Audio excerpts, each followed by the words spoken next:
Hey everybody, it's Destry. Welcome back to my yard. Tonight I am working in the front yard. Actually, I want to take you on a tour and show you all the amazing things that I have planted that are blooming right now in my front yard here in the Pacific Northwest, Zone 8B in the Willamette Valley, Oregon. But before I do that tour and before I show you some of the pretty things, I need to do something about this rose. I wish I could tell you what kind of rose this is, but honestly, my husband and I got it at Costco like the year we moved into this house, which was probably 10 plus years ago. So I have no idea. I do know it's an indeterminate rose, so it pretty much will grow and grow and grow. And the more that you deadhead it and cut it back, the more that it will keep blooming. So I'm gonna get in here. I wanna show you one thing before I continue to deadhead it. So let me show you something really quickly. And that is, if you're doing any work on your roses, you need to keep an eye out for something that looks like this. Okay, so this means this is called black spot. So this means that my rose has a little bit of an issue right now, and I might need to do a little research to figure out what would be the best treatment for that. I don't see it on a lot of branches though, so what I'm going to do right now is just cut off any of the black spot that I see and then deadhead the roses. So when you deadhead the roses, you want to deadhead up into the first either branching set of 2 leaves or any other blooms that you see. So if I go down and I happen to see another like bud starting, I can just cut it to that. Or if I don't see any bud starting, I want to cut it back a little further than that, because again, this one will just grow and grow and grow and it will get so tall. So in fact, we've even had years where it like wants to flop over. Anyway, I'm going to get busy on that now, and then after I get that done, I'm going to show you a couple of the pretty things I have blooming and talk about some of the proven winners plants that I planted in my front this year and give you an update on how they're doing. All right, let's get to it.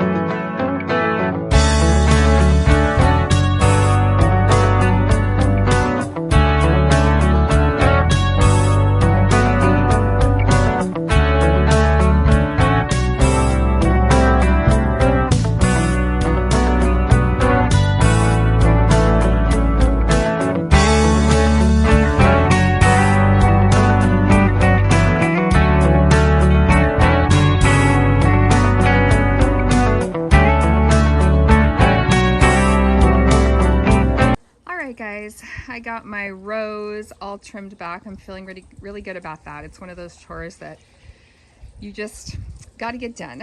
So here's my front planting that I wanted to share with you. So this area here, I wish I had some better before pictures. I'll try to look for some, but it was pretty overgrown. There was some really big Shasta daisies here and daylilies, and it just really needed some freshening up. So I did get in here and plant quite a few beautiful things. I just want to talk through some of the things I have in here. So I was talking about the other night how I have these ball, oh gosh, they're also from a proven winners. I'll grab the name of them and put it in the comments. But I planted 3 of those, and that's my, my evergreen interest. And then got some, I actually did the mail order for proven winners and got some plants kind of in the spring. So this is one of them I got, the Bright Lights Purple African Daisy.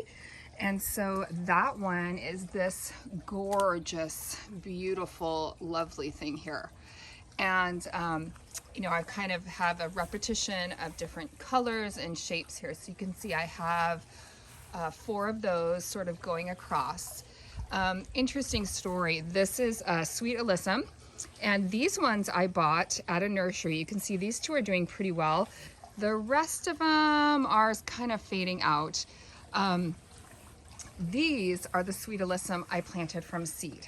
So you can see they're just, there's no comparison from that to that. I did winter sowing method, which I will walk you through at some point when I do that again, but basically, yeah, I'm really happy with the ones that I seeded myself. The other kind of proven winners plants I have here, and I apologize for the dirty tag, but this one is the Bright Lights White African Daisy. So that one is here. So again, just a repetition of that shape. but in a different color. And you can see they're just so vigorous. They've got a beautiful yellow center, and they're just really beautiful. I do deadhead these. And then I do have back in here a supertunia. So look at that one. They're so beautiful, and they're just spreading and doing so well. So that one, and this one I might have to actually trim back some of the sweet alyssum because it's getting a little crowded. But that one is this supertunia. So it's the supertunia royal velvet, and again, from proven winners, and you can see it's done just amazing. And then interspersed, I do have some coleus. This one here, I believe, is this French quarter. So the coleuses are not from proven winners. They were just from my local nursery. And I apologize, I've lost the tag for some of them. Well, maybe let me look again. Let's see if I have it. Oh, this is another one. Actually, I think, well, I'm not sure which one's which, to be honest, but this one is a Main Street Bourbon. Is that the one I just said? Oh, here's the other one. And then French Quarter. French Quarter was the other one. So actually, I think this is the French Quarter. That must be the French Quarter, but look at the pinks and how they mirror the pinks of the daisies. And then this one's a little bit more, you know, of kind of a burgundy red, but I just love the way that they're filling in. So this one here is also a proven winners, and I will leave the name in the show, the notes for the show, because it's a beautiful proven winners plant, and it is spreading lovely, and it's just a really nice kind of ground cover. You can see I tucked one back in here. I apologize for the hose. There's one there too. And then this one here is our specimen tree. So my husband and I planted this tree right when we moved in, and if I can get down lower here, you can see the trunk. And again, I'd have to do a little research to find out exactly what kind of, I believe it's a cypress, a little, you know, ornamental tree. But I mean, when we planted it, the thing was teeny tiny, and now it's got these beautiful branches, and I think it's such a beautiful specimen tree there. So this is our walkway leading up to our front step. You can see my little African violets here are just blooming their heads off. I have been fertilizing them very well, and they're very happy here in this little shady spot. I do have some ground cover here, and then this one here is the Supertunia Vista Bubblegum. So what I'm hoping is that will fill in that whole area here, which it does get quite a bit of sun and then some shade. And then here we have our beautiful, beautiful honeysuckle. So again, under this honeysuckle plant is actually an arbor. You can't see it because it's up, it's just covered. We planted this many years ago, and it has just grown up and created this beautiful arch. Let's see if I can back up and show you. And on one side we have this glorious red vine maple, and on the other side we have this honeysuckle, and it smells so amazing when you walk into my entryway here, and it creates this beautiful little arch and entry. We have some evergreen interest on either side here, and these bloom with white flowers. They are native to Oregon, I'm pretty sure, and again, I have to do more research to tell you the name. We do have a beautiful water feature here, which my husband maintains. And I did pop a little bit more Supertunia bubblegum here, and then we have some daylilies here, and I believe these are either an orange or a yellow daylily. I did bring over a few potted plants here in this new rack this year. This is that slipper flower I was telling you guys about. It is, or they sometimes call it a purse flower, and it is just the coolest flower. I am just obsessed with it. Here we've got another Supertunia. Here is that my beautiful snapdragons, which I'm going to be harvesting some more of those tonight. And another little purse flower. There's some feverfew back in here, and some other things that are sort of coming back and loving the shade. And then on either side of my door, for Mother's Day this year, actually, my husband would usually get me some hanging baskets to flank my door. But I decided this year what I really wanted was some beautiful topiaries. So we got these at the Home Depot, and Mother's Day weekend kind of sale. And then I underplanted them here with some lemon coral sedum. Here I've got some more Supertunias, and then a sweet potato, sweetheart lime, sweet Caroline sweet potato vine. Again, that's a proven winners plant, and it is they are just filling in beautifully. So you can see they're matching on both sides with the underplanting. I'm trying to be real careful not to, sorry about the lighting here, sun's going down, it's the evening. I'm trying real hard not to overwater them because I know that evergreens don't like too much water, but I am, making sure we get enough water on the underplanting. And you can see the sweet potato vines are just starting to trail, and it's just beautiful. So I'm really hoping they survive and do well, and I can actually put like some Christmas lights on these, incorporate them into my fall and winter decor. So I'm super excited about that. Circling back to the other side, we have another daylily, more supertunia bubblegum, another evergreen interest, and then, back out towards the front. Oh, and then we have a Milo who I guess has decided to join me in the front yard. So I might need to run and put him back in the backyard actually. But anyway, that's just a really quick tour of my front walk area, my front entrance, and please leave me a comment. Let me know, what do you think? What do I need more of? What do I need less of? Let me know if you know the names of some of these plants that I'm forgetting.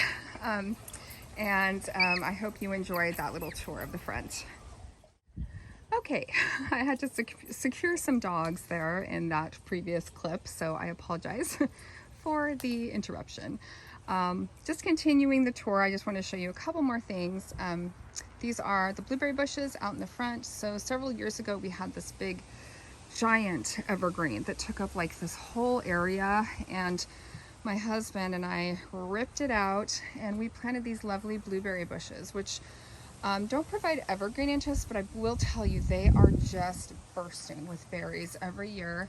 I do fertilize them in the spring pretty thoroughly, but you can see, I mean, the branches are just weighted down with the loaded berries. So we enjoy those very much in the summer. So we decided to forego the evergreen interest in lieu of some food for our family and some things we can harvest. So we love that.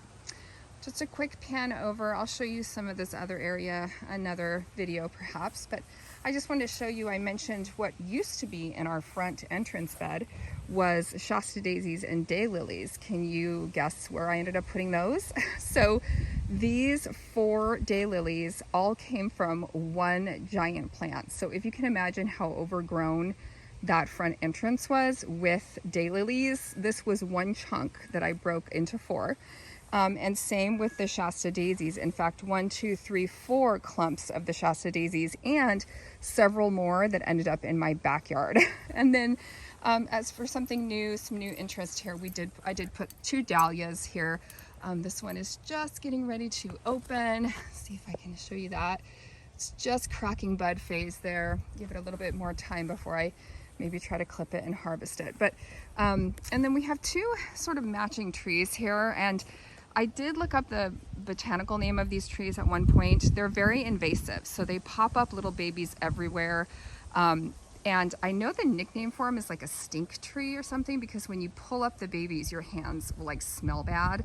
But I will tell you, they bloom beautifully, and the hummingbirds absolutely adore them. So if it wasn't for my love of my hummingbirds, honestly, they would probably go. But because of that, but you can see, here's one right here. They pop up these little babies everywhere. So if you happen to have one, just be a little careful. And again, I'll try to look up the botanical name for it and put it in the comments or in the show notes, I suppose. All right, guys, I just wanted to show you just a little bit more of the front yard area, including my blueberry patch, which is really delicious. All right, you guys, that's going to be it for my yardening tonight. Thank you so much for coming along with me while I got those roses deadheaded. Gave you a little tour of what I've got planted up in my front walkway right now and some of my front yard. I wanted to share that with you tonight. So hopefully you enjoyed watching. If you did, be sure to give this video a like, a subscribe, and be sure to check out some of my previous videos. I've got some other great stuff here on my channel. And thanks for joining me in the yard. Go get in your yard tonight. It's a great place to be. I'll see you guys next time. Bye.